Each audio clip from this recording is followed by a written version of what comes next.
오늘 여러분께 들려드릴 이야기는 운명이란 말로는 설명할 수 없는 사랑의 진정한 의미를 묻는 실화입니다.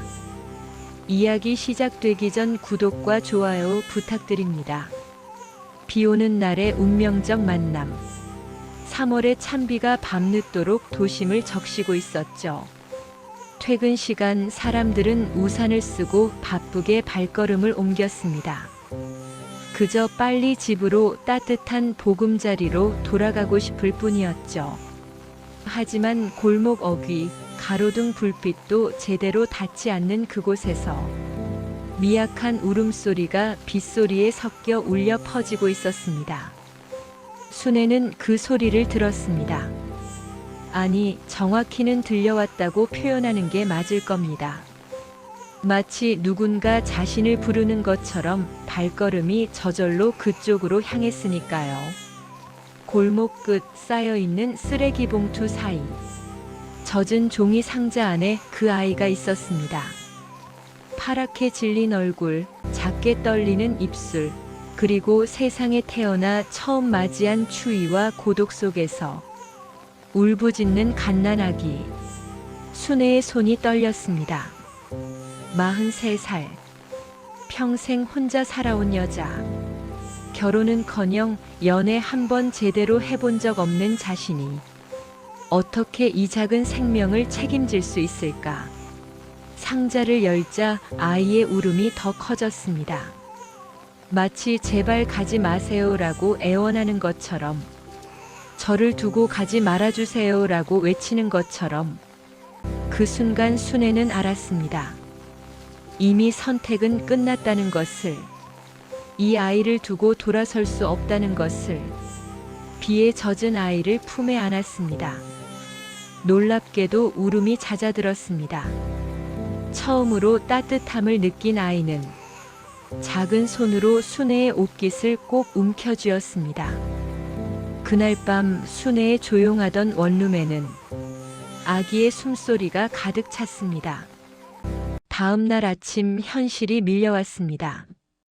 분유는 어떻게 타는지, 기저귀는 어떻게 갈아야 하는지 아무것도 몰랐습니다. 인터넷을 뒤지고 약국 앞에서 쩔쩔매며 물어보고 동네 아주머니들에게 부끄러움을 무릅쓰고 배웠습니다. 혼자 사시던 분이 애는 어디서 났어요? 입양하셨어요? 아니면 혹시? 사람들의 시선은 따가웠습니다. 하지만 순애는 개의치 않았습니다. 설명하기도 귀찮았고 그럴 필요도 느끼지 못했으니까요. 중요한 건 단 하나. 이 아이가 건강하게 자라는 것. 병원에 가서 검진을 받았습니다. 다행히 큰 이상은 없었습니다. 생후 2개월 정도로 추정된다는 의사의 말에 순애는 안도의 한숨을 내쉬었습니다. 출생신고는 할 수 없었습니다. 대신 경찰서에 신고하고 유기영아 보호 절차를 밟았습니다. 3개월 후 친부모가 나타나지 않으면 자신이 양육할 수 있다는 말에 순애는 매일 기도했습니다. 밤마다 아이는 울었습니다. 배고파서, 기저귀가 불편해서, 또는 이유 없이 그냥 울었습니다. 순애는 하루에 2~3시간밖에 자지 못했습니다. 회사 일도 제대로 할 수 없어 상사에게 면박을 당하기 일쑤였죠. 김순애 씨, 도대체 요즘 왜 이래요? 집안에 무슨 일 있어요? 일 있죠. 큰일 있죠. 작은 생명 하나가 제 삶에 들어왔는데요. 하지만 순애는 그저 고개만 숙였습니다. 3개월이 지났습니다. 친부모는 나타나지 않았습니다. 순애는 정식으로 아이의 보호자가 되었고 이름을 지어주었습니다. 민우. 백성민, 우주우. 세상 모든 이들에게 사랑받는 넓은 사람이 되길 바라는 마음으로. 그날 이후 순애는 더 이상 혼자가 아니었습니다. 원룸 월세 40만 원, 관리비 7만 원, 분유값 한 달에 15만 원, 기저귀값 10만 원. 회사 월급 180만 원으로는 빠듯했습니다. 순애는 야간 청소 일을 시작했습니다. 민우를 재우고 밤 10시부터 새벽 3시까지 빌딩 계단을 오르내리며 걸레질을 했습니다. 무릎은 시큰거렸고 허리는 끊어질 것 같았습니다. 하지만 잠든 민우의 얼굴을 보면 모든 피로가 눈 녹듯 사라졌습니다. 민우는 빠르게 자랐습니다. 돌이 지나자 걸음마를 시작했고 두 돌에는 문장으로 말을 했습니다. 엄마 배고파. 엄마 좋아. 엄마 사랑해. 그 짧은 문장들이 순애의 세상 전부였습니다. 어린이집을 보낼 나이가 되었지만 비용이 만만치 않았습니다. 정부 지원을 받아도 월 20만 원은 내야 했죠. 결국 순애는 낮에는 회사, 저녁에는 편의점 아르바이트, 심야에는 청소일까지 3가지 일을 병행하게 되었습니다. 사람들은 수군거렸습니다. 결혼도 안 한 여자가 애는 왜 키워? 나중에 클 때 버려진 애라고 놀림받을 텐데. 친엄마도 아닌데 저렇게까지 해야 해? 순애는 그런 말들을 들을 때마다 웃으며 답했습니다. 이 아이가 저한테 온 이유가 있겠죠. 운명이라고 믿어요. 민우는 유난히 똑똑했습니다. 5살에 한글을 떼고 6살에는 책을 술술 읽어댔습니다. 그리고 유난히 어른스러웠습니다. 엄마, 오늘 얼굴이 안 좋아. 아파? 엄마, 무리하지 마. 나 혼자서도 잘할 수 있어. 엄마가 제일 좋아. 우리 계속 같이 살자. 6살 아이의 입에서 나오기엔 너무도 깊은 말들이었습니다. 순애는 가끔 민우의 눈을 들여다보곤 했습니다. 그 눈빛 속에는 설명할 수 없는 깊이가 있었습니다. 마치 오래전부터 세상을 살아본 사람처럼 많은 것을 알고 있는 듯한 눈빛. 그럴 때마다 순애는 이상한 예감에 사로잡혔습니다. 이 아이에게는 뭔가 특별한 사연이 있을 거라고. 하지만 그게 뭔지는 상상도 못했습니다. 민우의 7번째 생일이 다가왔습니다. 순애는 한 달 전부터 돈을 모았습니다. 민우가 그토록 갖고 싶어 하던 로봇 장난감을 사주고 싶었으니까요. 야간 청소 일을 1시간 더 늘렸습니다. 주말에는 전단지 돌리는 아르바이트도 했습니다. 몸은 힘들었지만 마음은 설렜습니다. 민우의 놀란 얼굴을 상상하며 순애는 매일을 견뎠습니다. 생일 일주일 전 이상한 일이 시작되었습니다. 집 앞에 검은색 세단이 며칠째 서 있었습니다. 처음엔 신경 쓰지 않았지만 같은 차가 계속 같은 자리에 있다는 게 이상했습니다. 민우를 어린이집에 데려다 주고 돌아오는 길에도 퇴근해서 집에 들어갈 때도 그 차는 항상 그 자리에 있었습니다. 불안한 예감이 들었습니다. 그리고 드디어 그날이 왔습니다. 평일 저녁 7시. 민우를 어린이집에서 데려와 저녁을 먹이고 있을 때 초인종이 울렸습니다. 문을 열자 정장을 차려입은 남자 2명이 서 있었습니다. 김순애 씨 맞으십니까? 공손했지만 어딘가 무거운 목소리였습니다. 네, 그런데요. 저희는 태평양그룹 법무팀에서 나왔습니다. 혹시 안으로 들어가 잠깐 이야기를 나눌 수 있을까요? 태평양그룹. 순애도 아는 재벌 기업이었습니다. 하지만 왜 그들이 자신을 찾아온 걸까요? 불안한 마음으로 그들을 안으로 들였습니다. 남자들은 민우를 보더니 얼굴이 굳어졌습니다. 가방에서 사진 한 장을 꺼내 민우와 비교하듯 번갈아 쳐다봤습니다. 이 아이, 혹시 어디서 데려오셨습니까? 순애의 심장이 철렁 내려앉았습니다. 7년 전 빗속에서 발견했습니다. 버려진 아이였어요.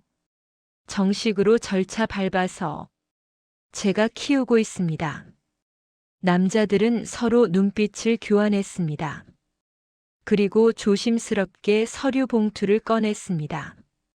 이걸 보시면 이해하실 겁니다. 떨리는 손으로 서류를 받아들었습니다. 거기엔 믿을 수 없는 내용이 적혀 있었습니다. 서류에는 DNA 검사 의뢰서, 출생 기록, 병원 서류, 그리고 납치 사건 보고서가 있었습니다. 민우는 태평양그룹 강대현 회장의 외손자였습니다. 7년 전 회장의 외동딸 강지혜가 출산 직후 교통사고로 사망했습니다. 그녀의 남편 역시 같은 사고로 목숨을 잃었죠. 남겨진 건 갓 태어난 아기뿐이었습니다. 그런데 장례식 당일 병원에서 아기가 실종되었습니다. CCTV에는 간호사 복장을 한 여자가 아기를 안고 나가는 장면이 찍혀 있었습니다. 경찰이 수사에 나섰지만 아이는 발견되지 않았습니다. 7년간 수많은 돈과 인력을 투입했지만 단 하나의 단서도 찾지 못했다고 합니다. 그런데 최근 사건의 실마리가 풀렸습니다. 그룹 내부 권력 다툼 속에서 누군가 아이를 제거하려 했다는 증거가 나온 것입니다. 회장의 동생인 강대욱 부회장. 그가 조카의 존재가 자신의 후계 구도에 방해가 된다고 판단해 측근을 시켜 아이를 납치한 뒤 버리도록 지시했다는 겁니다. 최근 내부 고발로 진실이 드러났고 강대욱은 구속되었습니다. 그리고 그의 진술에서 아이를 버린 장소가 나왔습니다. 서울 마포구 그 골목. 순애의 입술이 파르르 떨렸습니다. 그럼 민우가 네. 강민우 본명은 강서준입니다. 태평양그룹 적법한 상속 서열 1위이자 강대현 회장님의 유일한 혈육입니다. 방안이 조용해졌습니다. 민우는 상황을 이해하지 못한 채 로봇 장난감을 가지고 놀고 있었습니다. 순애의 눈에서 눈물이 주르륵 흘러내렸습니다. 그럼 이 아이를 데려가시겠다는 건가요? 다음 날 순애는 태평양그룹 본사로 향했습니다. 민우의 손을 꼭 잡고 초고층 빌딩 최상층 회장실에 들어섰습니다. 강대현 회장은 70을 훌쩍 넘긴 노인이었습니다. 딸과 사위를 잃고 손주마저 잃었던 그는 7년 만에 되찾은 혈육을 보고 눈시울을 붉혔습니다. 서준아. 하지만 민우는 순애 뒤로 숨었습니다. 낯선 사람이 무서웠던 겁니다. 회장은 쓸쓸하게 웃었습니다. 김순애 씨, 정말 감사합니다. 제 손주를 살려주셔서. 순애는 고개를 숙였습니다. 말이 나오지 않았습니다. 아이를 키우시느라 얼마나 고생하셨습니까? 모든 걸 보상해 드리겠습니다. 원하시는 금액을 말씀하십시오. 돈은 필요 없습니다. 단 한 가지만 부탁드립니다. 순애는 떨리는 목소리로 말했습니다. 아이의 선택은 아이가 하게 해주세요. 회장실에 있던 모든 사람이 숨을 죽였습니다. 변호사들이 웅성거렸습니다. 말도 안 됩니다. 아이가 뭘 안다고. 법적으로 친권은 회장님께. 하지만 회장은 손을 들어 그들을 제지했습니다. 좋습니다. 아이에게 물어봅시다. 회장은 무릎을 꿇고 민우의 눈높이에 맞췄습니다. 서준아. 아니, 민우야. 나는 내 친할아버지란다. 내 엄마, 그러니까 내 딸이 너를 낳고 하늘나라로 갔어. 그래서 할아버지가 7년 동안 너를 찾았단다. 민우는 고개를 갸우뚱했습니다. 내가 원한다면 할아버지랑 큰 집에서 살 수 있어. 원하는 장난감 다 사주고 좋은 학교도 보내줄게. 이 아줌마한테도 돈을 많이 줘서 편하게 살 수 있게 해줄 거야. 민우는 순애를 올려다봤습니다. 엄마, 나 떠나야 돼? 그 한마디에 순애는 무너졌습니다. 참았던 눈물이 터져 나왔습니다. 민우야, 엄마는 말을 잇지 못했습니다. 민우는 한참을 생각했습니다. 7살 아이에게는 너무 무거운 선택이었습니다. 큰 집, 좋은 장난감, 편한 생활. 아이라면 누구나 솔깃할 만한 조건이었습니다. 하지만 민우는 순애의 얼굴을 봤습니다. 밤새 아파서 울 때, 등을 토닥여주던 손, 열이 날 때, 밤새 간호해주던 그 눈. 맛있는 건 자기는 먹지 않고 민우에게만 먹이던 엄마.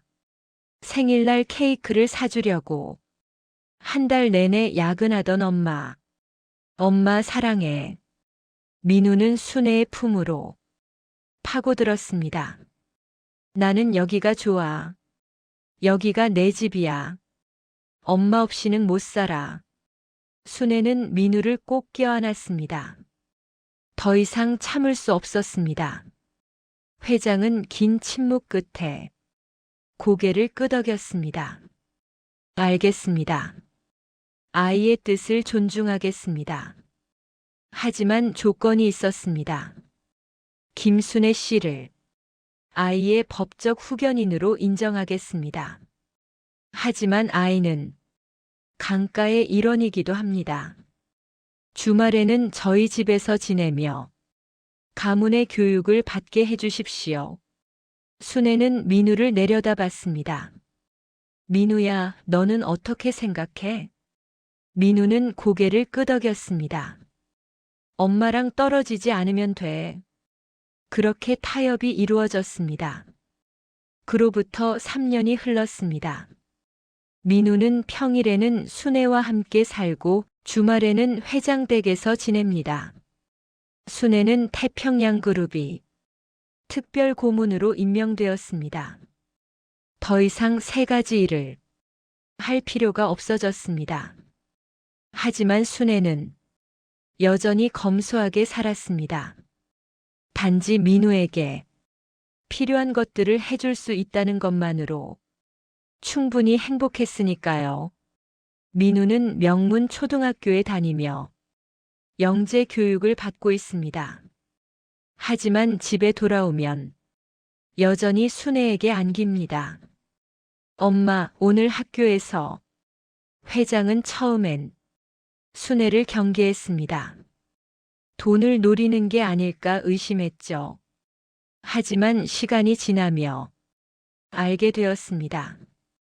이 여자는 진짜 엄마라는 것을, 혈연이 없어도 법적 관계가 없어도 진짜 엄마일 수 있다는 것을 작년 민우의 생일날 회장은 순애에게 말했습니다. 당신이 이 아이의 진짜 어머니입니다. 그리고 정식으로 민우의 양어머니로 입양 절차를 밟아주었습니다. 이제 순애는 법적으로도 민우의 엄마가 되었습니다. 사람들은 더 이상 그녀를 노처녀라 부르지 않습니다. 버려진 아기를 주워 키운 불쌍한 여자도 아닙니다. 한 아이의 인생을 지켜낸 세상에서 가장 위대한 엄마입니다. 여러분의 구독과 좋아요는 더 많은 감동적인 이야기를 전하는 데 큰 힘이 됩니다. 오늘도 영상 시청해 주셔서 감사합니다.